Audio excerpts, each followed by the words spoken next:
Mes chers équilibristes, nouvelle semaine, nouveau format.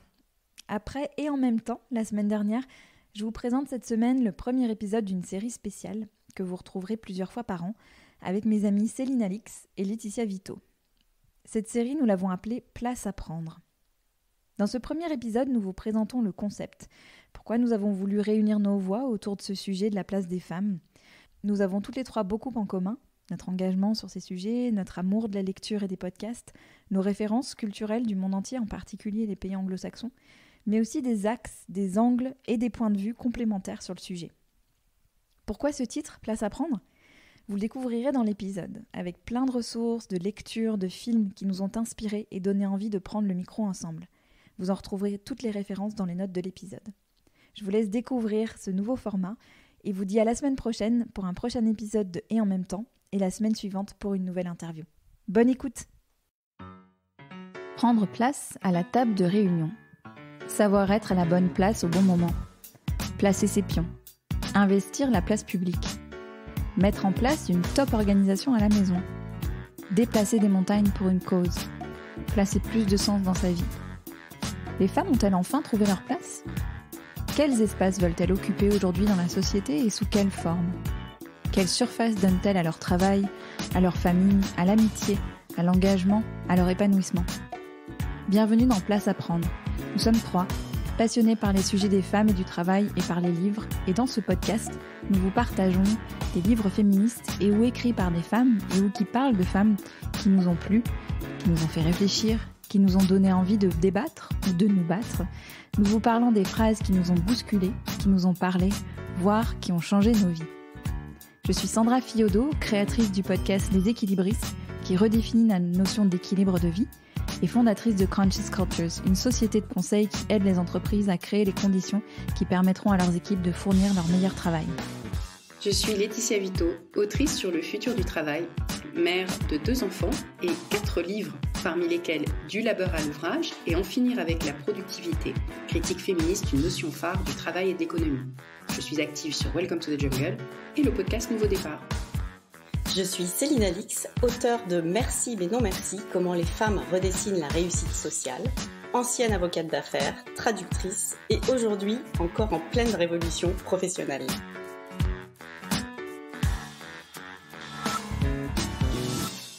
Bonjour Laetitia, bonjour Sandra. Nous voici réunis pour notre premier épisode de Place à prendre. Et aujourd'hui, nous avons décidé de commencer par vous expliquer pourquoi ce titre, Place à prendre. Je crois que ce qui nous réunit toutes les trois, c'est le sujet de la place des femmes dans la société, dans leur couple, dans leur famille, mais aussi au bureau. Donc nous avons trouvé que ce titre était représentatif de ce dont nous voulions vous parler et nous parler dans ce podcast. Moi, j'ai une petite anecdote pour commencer, Laetitia et Sandra. Quand j'ai écrit mon livre Merci mais non merci, j'ai interviewé pas mal de femmes. Et il y en a une qui m'a parlé de la notion de strapontin, en disant que être une femme aujourd'hui dans le monde du travail, c'était pas évident parce qu'en fait on nous donnait une place, on nous accueillait dans ce monde du travail, mais en fait la place qu'on nous donnait, on avait l'impression que c'était un strapontin puisque c'était une place, bon déjà toute petite, sur le côté et dans laquelle on se sentait pas forcément à l'aise. Donc j'ai beaucoup aimé cette anecdote et je me suis dit que j'allais vous la livrer aujourd'hui. Avant de vous parler moi du livre qui m'a vraiment plu ces derniers temps et qui est pile sur le thème de la place, puisque c'est le livre de Claire Marin qui s'appelle Être à sa place et qui a été publié aux éditions de l'Observatoire. Donc Claire Marin, c'est une professeure de philosophie. Et en fait, dans ce livre, elle décortique la notion de place. Donc il y a plusieurs chapitres, elle va tourner autour de la notion. Il va y avoir un chapitre sur une place à soi, avec une référence à une pièce à soi de Virginia Woolf. Il va y avoir un chapitre sur ceux qui ne tiennent pas en place, ceux qui fuient leur place, c'est-à-dire vous savez, tout ce qui est transfuge de classe, les gens qui veulent fuir un milieu, une famille, etc. Donc c'est super intéressant. Elle parle aussi des vies rétrécies, les gens à qui, notamment les femmes, on impose des injonctions de rester à leur place, de se faire toute petite, de se faire discrète. Il y a aussi un chapitre qui s'appelle le jeu des 7 familles que je trouve intéressant. C'est quelle est sa place, quelle est notre place dans la famille. Est-ce qu'elle peut évoluer? C'est vrai que dans une famille, on nous attribue un rôle, mais parfois ce rôle peut évoluer. Il y a aussi un chapitre qui s'appelle les déplacés, sur les migrants, sur la guerre, hein, donc c'est assez d'actualité aujourd'hui. Enfin, c'est vraiment un livre qui tourne autour de la notion de place et qui est vraiment très complet et intéressant.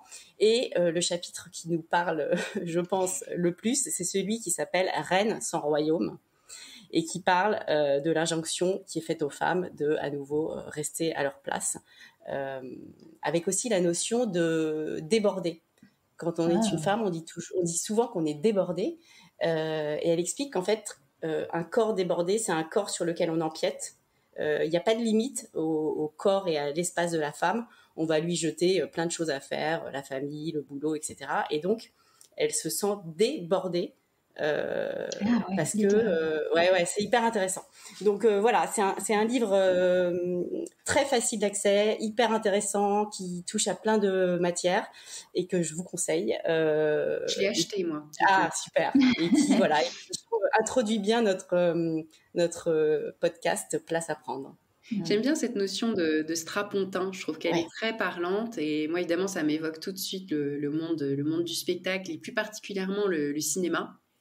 Et je pense qu'à certains égards, je pourrais dire que je suis rentrée dans ce sujet de la place des femmes via le cinéma. D'abord parce que j'étais toute petite, une passionnée de cinéma. Je regardais des films comme une obsédée tous les jours. Je gagnais de l'argent pour acheter des cassettes vidéo pour enregistrer le cinéma de minuit quand j'étais ado. Tout l'argent que je gagnais passait en tickets de cinéma. Et puis, j'ai fait mes premiers stages quand j'étais étudiante chez MK2, dans le cinéma. Voilà, c'était vraiment mon truc. Et en fait, les sujets même de féminisme et de place des femmes, j'y suis entrée assez tôt parce que chez les Américains, on a abordé le sujet de la place ou de la très faible place des femmes dans le cinéma assez tôt. Alors, il y a déjà des choses plus anciennes, mais moi, j'ai ce souvenir très fort de l'année 2002, donc ça fait 20 ans, j'avais la vingtaine, et j'ai vu ce documentaire que j'ai trouvé saisissant de Rosanna Arquette, qui s'appelle Searching for Debra Winger. Et Debra Winger, c'était cette star des années 80, début des années 90, qui a fait vraiment beaucoup de films, des films d'action, des films populaires, enfin il y a vraiment pas mal de choses. Et était très belle. Je me rappelle qu'enfant, adolescente, j'aimais beaucoup Debra Winger. Et tout d'un coup, elle a disparu. Mais alors, elle a eu plus de 40 ans. Elle a atteint le moment où, on ne lui offrait plus aucun rôle. Elle n'intéressait plus personne. Et Rosanna Arquette a comme ça mené cette enquête où elle est interviewée tout un tas de personnalités d'Hollywood d'il y a 20 ans. Et qui toutes disaient la même chose, c'est que vraiment, oui, effectivement, il y avait cette disparition à un certain âge et que les exceptions étaient rarissimes. En fait, les exceptions de type Julia Roberts, Meryl Streep, c'est des exceptions. Et en fait, tant qu'on ne compte pas, on n'est pas capable de dire que ce sont des exceptions, parce qu'on vous dit tout de suite, mais enfin, Catherine Deneuve, Meryl Streep, Julia Roberts. En fait, pour une Julia Roberts, il y a 5 Debra Winger, 6, 8 Debra Winger. Et du coup, la deuxième étape après Searching for Debra Winger, ça a été le travail de Geena Davis, donc une autre star à qui on n'offrait plus de rôle. Thelma et Louise. Geena Davis, elle a très tôt, à partir de 2004, créé le Geena Davis Institute on Gender in Media, dont le rôle principal, c'était d'abord de compter, d'offrir des chiffres, des données chiffrées sur la place des femmes dans les films. Donc, c'était place des femmes dans les films pour enfants, pour adultes, vraiment l'idée de compter le nombre de personnages, puis ça a été de compter aussi le temps de parole, parce que ce qu'on observe au cinéma, c'est que même quand il y a des personnages, elles parlent beaucoup moins, elles sont toujours dans le silence. Comme, vous savez, le seul personnage féminin dans le livre de la jungle de Disney, elle dit pas un mot. C'est vrai. Elle dit pas un mot. Je ne sais même pas comment elle s'appelle. On ne se souvient même pas de ça. On ne sait pas comment elle s'appelle au Canada. Elle n'a pas de nom. Elle n'a pas de voix. Exactement. Donc voilà, je pense que ça, pour moi, ce sujet de place, il est passionnant. Puis j'ai lu juste encore il y a quelques jours que l'actrice Adèle Haenel disait qu'elle prenait des distances avec le cinéma parce que dans le cinéma français, ça ne change pas. C'est toujours la même chose. C'est que l'innovation va être à la marge dans les séries, peut-être un petit peu le cinéma indépendant, mais le cinéma mainstream français, ça ne change pas beaucoup. Pour Adèle Haenel, les violences sexistes et sexuelles sont toujours là et ce monde-là n'a pas changé, justement, n'a pas laissé sa place. Et quand on regarde les sélections du Festival de Cannes, y compris de l'année dernière, voilà, ça ne change que très très peu. Petite anecdote pour la fin, c'est ce film récent de l'année dernière sur Gustave Eiffel. Vous avez vu ça avec Romain Duris? Je l'ai pas vu. J'ai refusé de le voir. Moi, je ne le vois pas. Okay. Pourtant, j'étais dans la cible. C'était le genre de film que j'aurais pu aller voir avec mes enfants. Mais parce que, donc, Romain Duris, 47 ans, sa partenaire dans le film, Emma Mackey, l'actrice qui joue dans la série Sex Education, qui est par ailleurs très bien, les deux acteurs sont bien, c'est pas une critique. Elle a 22 ans de moins que lui. Le personnage n'a aucune raison d'être parce qu'il ne correspond à aucun personnage historique. Donc c'était vraiment juste pour mettre une femme de 20 ans avec un mec de 47. Quoi. Et donc moi je suis pas d'accord. Voilà, je suis pas d'accord. Eiffel, son partenaire, la femme qui aurait pu jouer un rôle dans sa vie, elle aurait beaucoup plus probablement eu son âge à lui. Donc voilà, donc j'ai refusé de le voir. Voilà, je vais arrêter de parler sur les trucs, mais peut-être vous avez vu aussi ce sketch de Amy Schumer sur le Last Fuckable Day, le dernier jour en tant que femme baisable. Ah ouais, c'est génial ça. Qui est absolument génial. C'est Amy Schumer, Patricia Arquette, donc on en revient encore avec les sœurs Arquette, vous voyez. Les sœurs Arquette, et Julia Louis-Dreyfus, l'actrice de Seinfeld, qui se retrouve dans un chant, une espèce de rituel païen où elle célèbre, elle fête avec alcool et célébration le dernier jour de femmes baisables au cinéma, où elles vont commencer à vivre ensuite leur vie de recluse. C'est la fin. Et avec humour, Amy Schumer a pointé du doigt ce que Rosanna Arquette avait déjà pointé du doigt il y a 20 ans avec Searching for Deborah Winger, qui est ce double sujet du sexisme et de l'agisme qui frappe les femmes au cinéma et qui fait que leur place reste vraiment très invisible et très minorée par rapport à celle des hommes. Et dis-moi, Laetitia, le documentaire sur Deborah Winger, c'était aussi quelque chose d'ironique ? Pas du tout. C'était vraiment une enquête, Rosanna Arquette qui part à la recherche de Deborah Winger. D'accord. Il y avait sans doute des moments drôles. J'ai pas pu le revoir parce que il n'y a pas de plateforme où on peut le revoir. Donc il faudrait avoir un vieux DVD ou quelque chose comme ça. Je ne sais pas très bien comment on se le procure. Donc il t'a vraiment marqué puisque tu l'as pas revu depuis 20 ans en fait. Alors j'avais une cassette vidéo du documentaire, donc je l'avais vu plusieurs fois. Mais là, je te parle d'il y a 15 ans, évidemment. D'accord, donc là, c'était pas... Les deux sœurs ont fait 2 documentaires, mais voilà, sur un genre différent. Voilà, c'est ça. Ouais, c'est super intéressant. Et en parlant de disparition, quand on a préparé ce premier épisode ensemble, on parlait un peu des figures qui nous avaient marquées, que ce soit dans nos lectures ou dans nos avancées personnelles. Et on a évidemment évoqué Sheryl Sandberg pour tout de suite se demander mais qu'est-elle devenue, parce qu'on n'entend plus du tout parler de Sheryl Sandberg. Où est-elle? Where is Sheryl? Et on s'est posé cette question-là. Du coup, on s'est tout un peu empressé d'aller regarder ce qu'il en était pour se rendre compte de plusieurs choses en fait. Que son livre, donc qui était paru, je sais même plus, au début des années 2010, 2013. 2013. Ah voilà, donc je l'ai lu à peu près à sa sortie. Son livre, qui à l'époque était un des premiers à aborder les sujets qu'elle abordait, donc son livre Lean In, qui a été traduit en avant tout en français et pas Bougez-vous comme j'ai pu le lire sur des sites. C'est très intéressant de voir la façon dont on peut traduire ce titre. Mais bref, donc Sheryl Sandberg qui avait écrit Lean In, qui était une des premières à parler de la difficulté d'occuper des très hauts postes dans des organisations qui n'étaient pas vraiment conçues pour les femmes.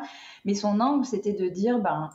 mesdames, mettez-vous en avant, asseyez-vous à la table, ne quittez pas la table, voilà, défendez-vous, prenez votre place, justement, et ne la lâchez pas.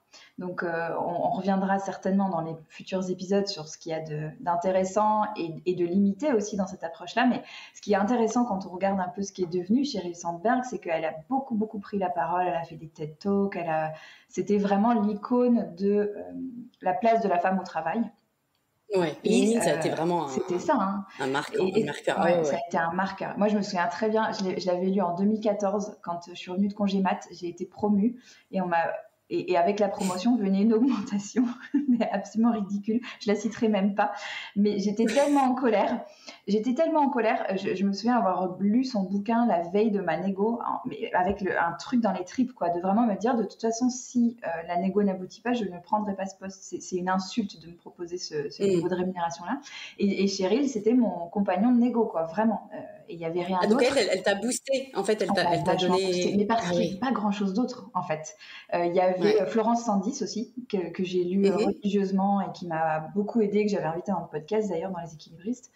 Mais voilà, Sheryl, c'était la seule à parler de ces sujets qu'on vivait dans son coin toute seule, en disant c'est moi qui ai un problème, quoi. Et donc voilà, et il y avait quelques phrases comme ça qui m'avaient marqué dans son bouquin, notamment son idée que don't leave before you leave. Elle parlait d'une jeune femme qui était venue la voir, qui disait oui, je veux pas prendre ce poste parce que je sais que j'ai envie de tomber enceinte, et ce conseil qui est excellent, mais de dire essaie pas de résoudre des problèmes qui sont pas encore posés, vis ce que tu as à vivre maintenant et vas-y à fond. Et bref, donc Sheryl Sandberg, elle a absolument disparu des radars. En tout cas, il faut aller la chercher pour la trouver. Mais elle est revenue sous les radars sous d'autres angles qui sont totalement en incohérence avec ses propos de départ, en fait. Parce que quand on regarde un peu pourquoi elle n'est plus là, il y a pas mal d'histoires autour d'histoires de gouvernance dans Facebook et de la place qu'elle a ou pas, ou qu'elle n'a plus dans Facebook et dans les différents scandales qui ont secoué Facebook et Meta depuis ces dernières années, où Mark Zuckerberg aurait pris beaucoup plus de place qu'elle n'en avait, qu'elle pouvait en prendre. Et puis, il y a aussi eu des scandales un peu plus privés, où elle aurait essayé d'intervenir sur la publication d'articles très peu flatteurs pour son compagnon de l'époque. Donc, des trucs en totale incohérence avec ses propos à elle. Et donc, c'est assez intéressant de voir comment, jusqu'à une certaine période, c'était cohérent, et puis ça roulait. Ce qu'elle vivait était en cohérence avec ce qu'elle racontait, et puis ça n'a plus du tout été le cas. J'adorerais qu'on puisse l'inviter d'ailleurs dans ce podcast pour lui demander ce que c'est que de lean in au niveau où elle en est maintenant, et voir ce que ça veut dire. Mais bref, donc Sheryl a disparu, et je vous parlais tout à l'heure d'un autre bouquin qui a un peu avancé les propos de Sheryl sous d'autres angles, et qui nous aide aussi à nous positionner. Mais sa disparition, elle dit beaucoup sur les 10 ans de féminisme, non ? Parce que ce livre qui date de 2013, là, on est 9 ans après, il y a les histoires perso de Sheryl, mais il y a aussi toute la manière dont on perçoit le message de Linen. Le message de Linen, c'était « Prenez-vous en main, apprenez à négocier, demandez, vous êtes trop timorés, vous restez là sur votre strapontin, mais allez-y, allez demander, tapez du poing, etc. » Et peut-être qu'il fallait le dire. Mais c'est ça. Mais la génération d'après a dit, mais vous êtes bien gentils, mais en fait, on le fait, on n'est pas débiles. Simplement, c'est pas reçu pareil. Ouais, ça suffit parce que... Oui, ça suffit pas. Oui, mais tu vois, moi, la première fois que j'ai lu ce livre, ça m'a plutôt déprimée qu'autre chose. Ah, c'est vrai. Parce que je l'ai pris... oui, parce qu'en fait, je l'ai pris pour moi, je l'ai pris personnellement. Je me suis dit, ah oui, mais c'est de ma faute, c'est moi qui... Non, mais c'est moi qui ne me penche pas assez, c'est moi qui ne me mets pas à la table, c'est moi qui suis pas assez volontaire. Enfin, j'ai vraiment... la première lecture, je me suis dit, non, mais elle est gentille, mais moi, je n'y arrive pas, je ne sais pas faire, donc je suis une loseuse. Oui. Et après, je l'ai relu pour écrire mon livre. Et là, je l'ai vu. C'est marrant. Hein, j'ai lu des choses que je n'avais pas lues la première fois parce qu'elle parle quand même de sororité et tout. Je veux dire, en fait, le livre est bien. Hein, faut quand même nuancé. C'est critiqué. Mais je ne l'avais lu que sous la forme d'une autre injonction, que c'était encore de notre faute. Et c'est marrant. Hein, moi, je l'avais reçu la première fois plutôt mal, en fait, comme une énième injonction à faire des choses. Mais c'est un moment de ta vie où probablement tu prenais des claques aussi, dans la vie professionnelle, une vie qui te laissait pas de place, justement. Ouais, complètement. Et où tu lis un livre et on te dit il suffit de te prendre en main. Et là, tu dis, non, quoi. Bah oui, alors je suis nulle. Et c'est quand même, c'est terrible. Enfin, c'est terrible de ressentir ça. Et c'est vrai que c'était, je pense, la critique principale par rapport à ce livre-là. C'est de dire, ben non, en fait, il y a de la discrimination, il y a un monde qui n'est pas fait pour toi. Tu te prends des coups, tu te prends du harcèlement, tu te prends du sexisme. C'est ça, il y a des choses objectives, en fait. Ni blanche, ni riche, c'est encore pire. Donc, t'es bien gentil, Cheryl, mais toi, t'es milliardaire, t'as ton jet privé, 40 domestiques, etc. Donc, évidemment, cumuler maternité et carrière à très haut niveau quand on a, littéralement une armée de domestiques sous ses ordres. Oui, et puis toi, Cheryl, t'es peut-être une battante et quelqu'un qui n'a pas, tu vois, qui n'a pas peur d'y aller, etc. Mais on n'est pas toutes comme ça. Donc, moi, je l'avais vraiment pris comme quelque chose de difficile à faire, en plus de tout ce que j'essayais de faire. Et il y a eu plusieurs livres dans cette veine. Allez, osez, bougez-vous, vous mettez vos propres freins, le plafond de verre, il est dans votre tête, etc. Alors, moi, je pense que ça a été super parce que ça a commencé à ouvrir le débat. Mais c'est vrai que je pense que les livres, ces dernières années, sont passés sur sur un autre aspect, plus, je dirais, plus objectif de dire non, mais attendez, je pense pas que ce soit les femmes qui se mettent des freins, mais les freins, ils sont peut-être intrinsèques au système, quoi. Voilà, ou que les deux fonctionnent dans l'écosystème. C'est-à-dire que les freins qu'on se met, ils ont une raison. Si on se freine, c'est peut-être que, justement, lorsqu'on ne le fait pas, c'est perçu, c'est cette fameuse double peine ou double standard qui fait que un comportement identique à celui des hommes n'est absolument pas accueilli de la même manière. D'ailleurs, Cheryl en parle aussi dans son livre, dans la fameuse étude de Harvard qui montre que avec des traits de personnalité identiques et un comportement identique, l'homme va être perçu comme compétent et sympathique, la femme va être perçue comme compétente mais une salope. Et autoritaire. Voilà, exactement, hyper désagréable, on n'a pas envie d'aller boire une bière avec. Et donc, il y a toujours ce choix à faire entre être apprécié, aimé, et être perçue comme compétente. Donc finalement, elle en parle aussi, mais c'est vrai que je trouve que le discours a évolué par rapport à Sheryl Sandberg beaucoup plus sur ce plan-là, d'avoir une vision plus holistique de ces freins internes qui ont des raisons d'être sociales, sociologiques, culturelles très fortes, que ça ne suffit pas, c'est important, mais ça ne suffit pas de se prendre en main, et puis que les injonctions à avoir un comportement plus masculin pour y arriver, réputé plus masculin, entre guillemets, il n'y a rien de génétique là-dedans, mais dire, voilà, tape du poing sur la table, crie plus fort, arrête de demander pardon, arrête de sourire tout le temps. Tu dis, non, moi j'ai pas envie de vivre une vie où les gens sourient pas, disent pas pardon. Dire pardon, ça veut pas dire que je me mets sous terre pour dire je suis nulle, ça veut dire que je respecte les autres. Exactement. C'est une manière de créer du lien. Et en fait, on devrait plutôt aller envoyer les hommes faire des stages d'humilité, enfin les grands patrons qui se comportent comme des assholes, à faire des stages d'humilité plutôt que d'envoyer les femmes prometteuses faire des stages pour être plus assertives. Donc c'est un discours qui a changé, et c'est pour ça que le livre, moi, qui m'a le plus marqué dans mes lectures récentes, c'est The Authority Gap. Le fossé de l'autorité d'une journaliste britannique qui s'appelle Marianne Sighart, et qui explique pourquoi que en fait, les femmes sont toujours moins prises au sérieux que les hommes, quoi qu'elles fassent. C'est-à-dire qu'il y a une espèce de... On suppose qu'elles ne sont pas compétentes jusqu'à ce qu'elles prouvent le contraire, alors qu'il y a l'inverse. Avec la plupart des hommes, on va supposer qu'ils sont compétents jusqu'à preuve du contraire. Et elle parle de la place dans la parole, dans le temps de parole, dans l'expertise, dans la visibilité, de manière très fine, avec énormément d'études, de chiffres à l'appui, de données très précises sur les médias, télévision, presse, puisqu'elle est journaliste presse, Marianne Sighart.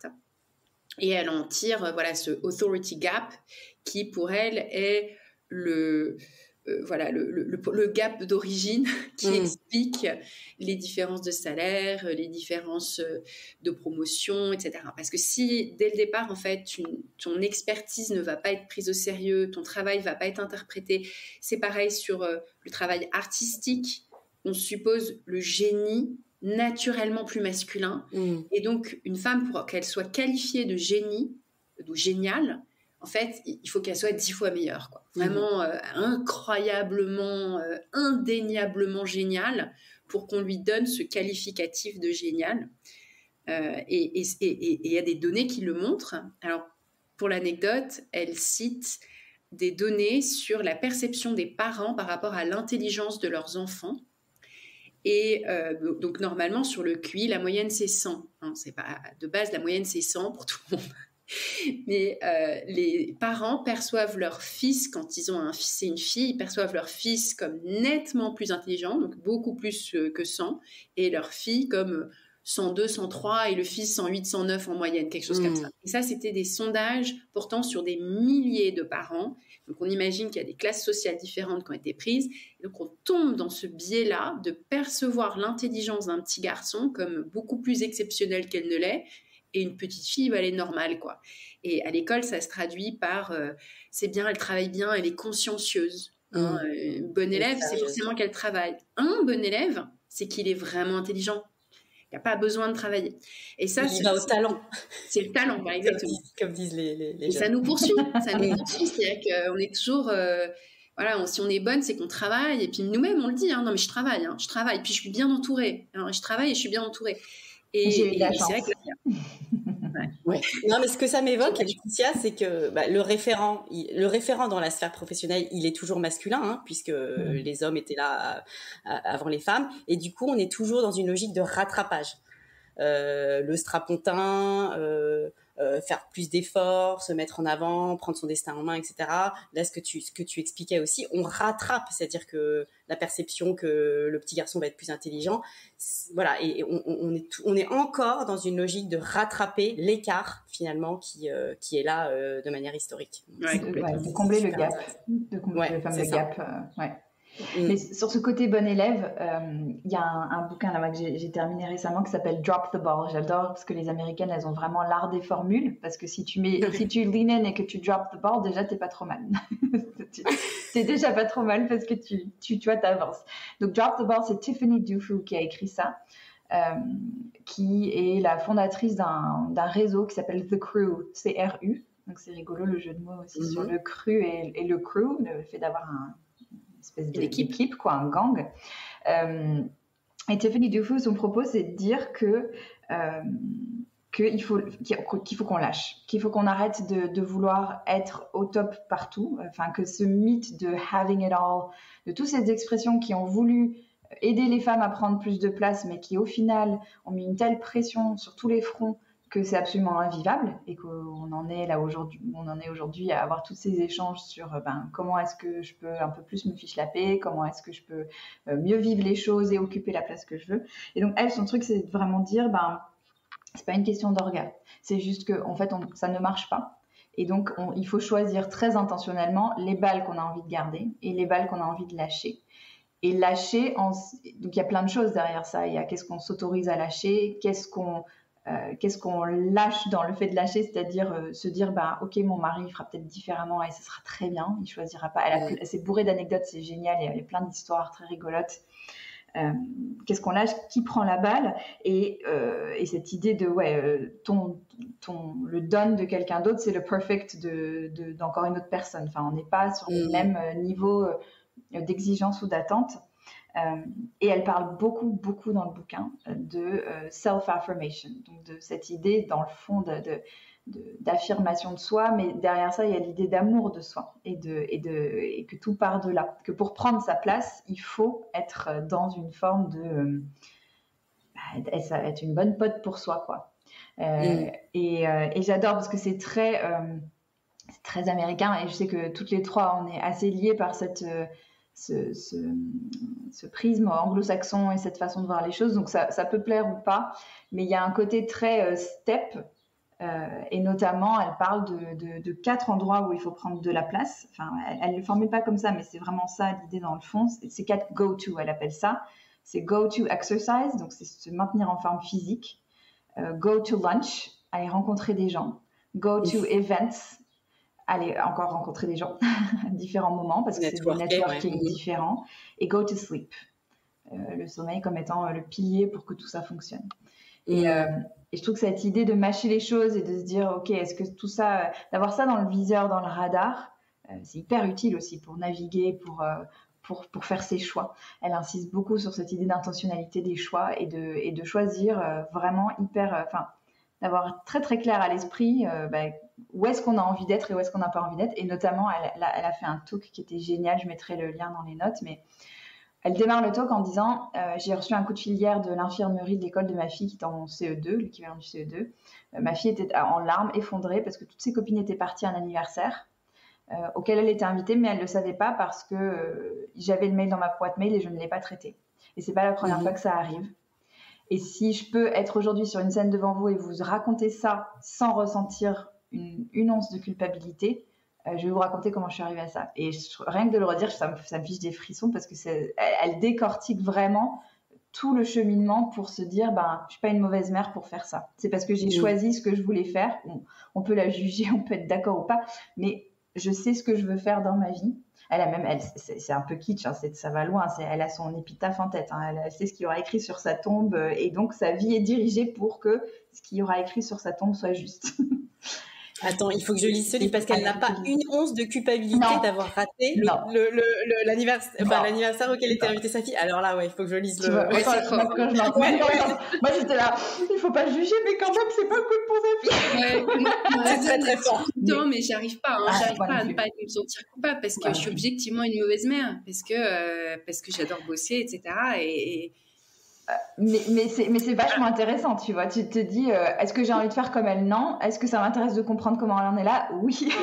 12 fois oui. Carrément. Donc, mais je mettrai le lien de ce talk aussi parce que c'est hyper intéressant. Elle est droite dans ses bottes. Et en plus, elle porte des bottes dans le talk. Mais elle est vraiment...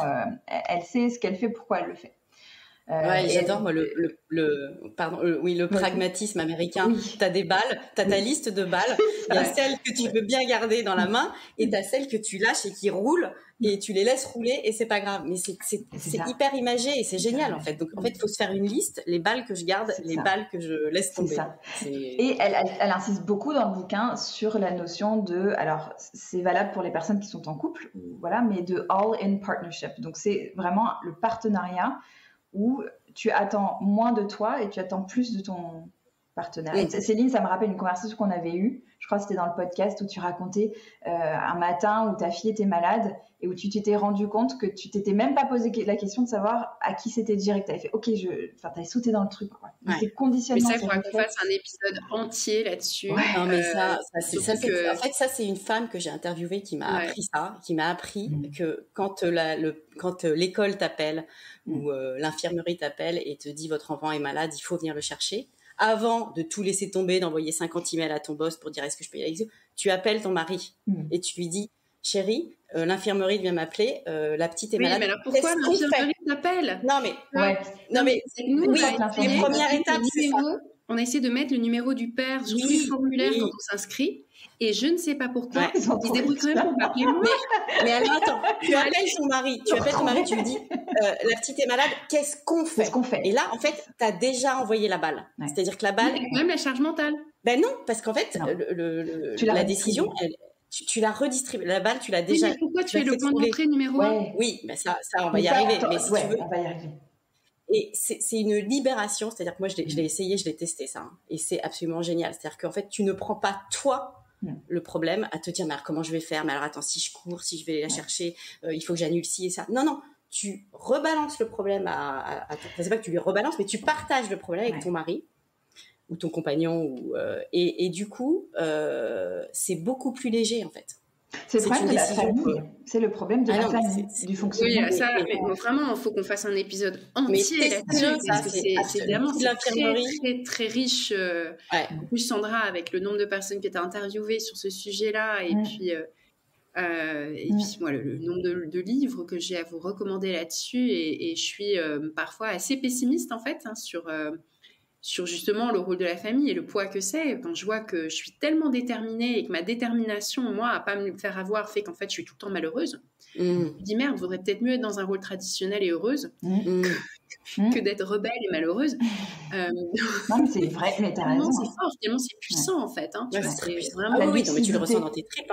Hein. L'injustice et c'est dur. Mais ce petit truc, c'est rien, mais ça change tout, en fait. C'est que t'as déjà fait rouler la balle, en fait. Mais tu drops the ball sans le savoir, Céline, en fait. Non, mais là, c'est très conscient.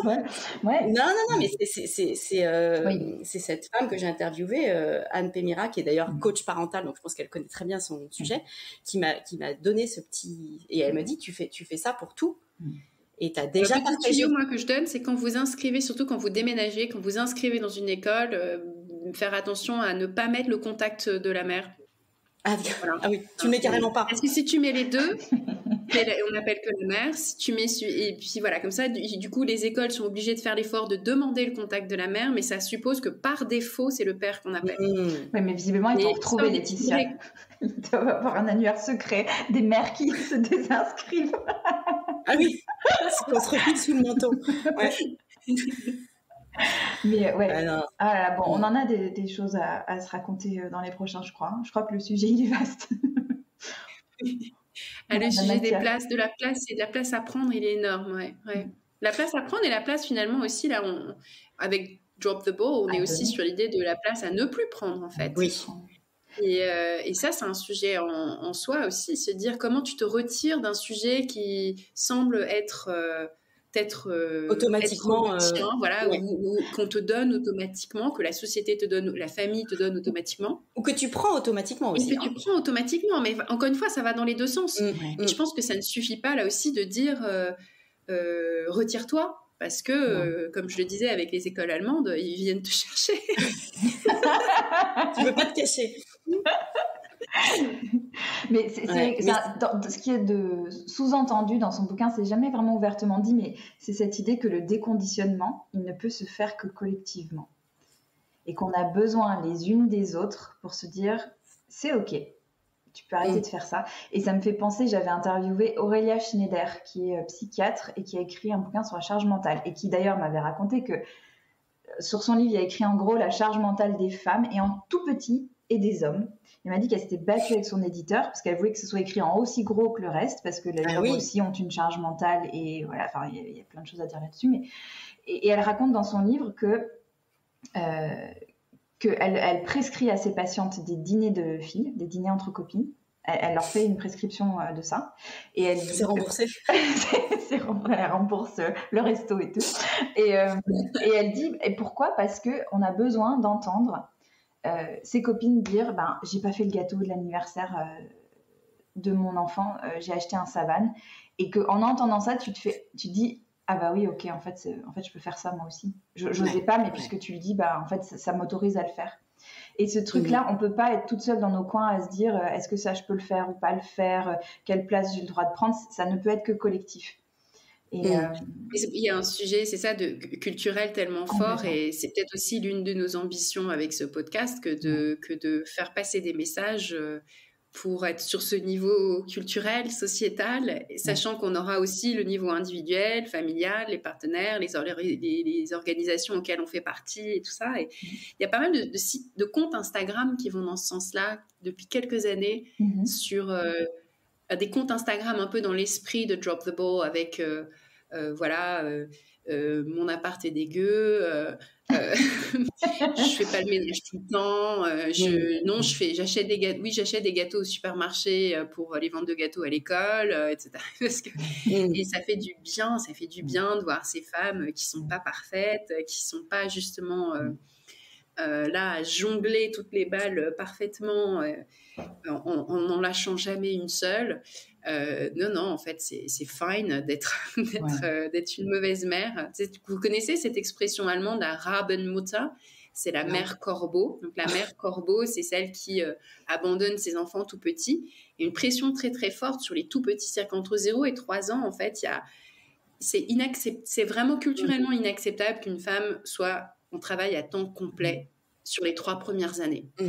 Et le problème, évidemment, c'est que quand elle a quitté le temps complet les 3 premières années, c'est très difficile de rattraper du point de vue de la carrière. Donc, en gros, c'est fichu pour toutes les femmes mères. Une fois que tu es mère, ta carrière, c'est fichu. Et cette idée de la Rabenmutter, ce fond culturel de la Rabenmutter, il reste hyper fort dans la société allemande. Et en fait, évidemment, c'est un gros sujet pour les féministes allemandes que d'aller s'attaquer à ce sujet-là. Mais pour l'instant, la réponse que trouvent les femmes allemandes féministes, c'est ne pas avoir d'enfants. C'est pour ça que tu as cette dichotomie entre des femmes féministes qui n'ont pas d'enfants, qui ne s'intéressent pas au sujet de la parentalité parce qu'elles ont fait le choix de ne pas être mères, et puis versus des mères qui acceptent en fait cette définition de la maternité très intensive, très sacralisée aussi, avec certains avantages et certaines protections. Et entre les deux, en fait, elles ne se parlent pas. Et tu as ça un peu chez les Américaines aussi, tu vois, entre les working moms et les stay-at-home moms, tu as un peu, tu vois, une espèce de guéguerre sur chacune, elle voit un peu d'un mauvais œil les mauvaises mères d'un côté, celles qui font carrière, et puis les bonnes mères de l'autre, mais bon, qui sont quand même pas très ambitieuses professionnellement et qui sont que à la maison. Et tu vois, c'est irréconciliable. Et je trouve qu'on a de la chance d'être française parce que, mine de rien, même si rien n'est parfait et qu'il y a beaucoup de combats à mener, on a quand même, j'ai l'impression, plus de solidarité, enfin, une rupture moins forte entre différents modèles maternels, parentaux, etc., qui font que tu as quand même toutes ces places en tant que femme qui sont qui sont culturellement ouvertes. Ça ne veut pas dire qu'elles le sont dans la réalité, mais qui sont culturellement ouvertes. Donc voilà, je ne sais pas ce que vous en pensez. Ça me fait penser à cette série extraordinaire Big Little Lies. Tu sais, où tu as une brochette de mères, femmes, etc. Donc tu as les stéréotypes de la femme qui travaille beaucoup, tu as celle qui est au foyer, etc. Donc au début, elles se regardent un petit peu en chien de faïence parce que elles ont l'impression qu'elles ont des vies totalement différentes et qu'elles sont très différentes les unes des autres. Et à la fin, tu as une solidarité, une sororité, mais énorme qui fait jour. Et je trouve que cette série, elle est magnifique. Elle est magnifique. Et ça illustre totalement ton propos, en fait. Ouais. C'est que qu'on ait des enfants ou pas, finalement, on a quand même les mêmes préoccupations, les mêmes enjeux et les mêmes combats. Donc c'est. Ouais. Je suis d'accord avec toi, Laetitia, sur le fait qu'on a de la chance d'être française, même si évidemment rien n'est parfait. Mais le combo maternité et travail est culturellement accepté. Complètement. C'est pas un sujet d'être une mère et de vouloir travailler. Après, c'est comment on fait, quelle place, combien de temps on peut rester. Enfin, il y a 1000 détails qui font que c'est pas simple. Mais on n'a pas ce truc qu'ont les Allemandes, mais qu'ont aussi les Américaines, qu'ont les Australiennes, où ta carrière en Australie, c'est pareil. Le coût du daycare est absolument prohibitif, quoi. T'es obligé de faire un choix. T'es obligé de faire un choix. T'es obligé de faire un choix, mais du coup, on t'oblige à drop the ball. À drop the ball, et pas la balle que t'as choisie. Et c'est vrai que pour nous, c'est pas facile, parce que, en fait, on veut pas drop the ball. Ouais. Non, mais ouais, il y a tout un... C'est pour ça que cette expression, elle est hyper intéressante, parce qu'elle ouvre 1000 conversations sur qu'est-ce qui constitue une balle, lesquelles tu choisis ou pas, lesquelles tu hérites, à qui tu lâches. Bon, on pourrait continuer des heures, hein. J'ai l'impression qu'il va falloir qu'on... Merci beaucoup à toutes les deux. En tout cas, je sens qu'on a lancé des épisodes futurs pour continuer Place à prendre très rapidement. Merci à vous d'avoir écouté.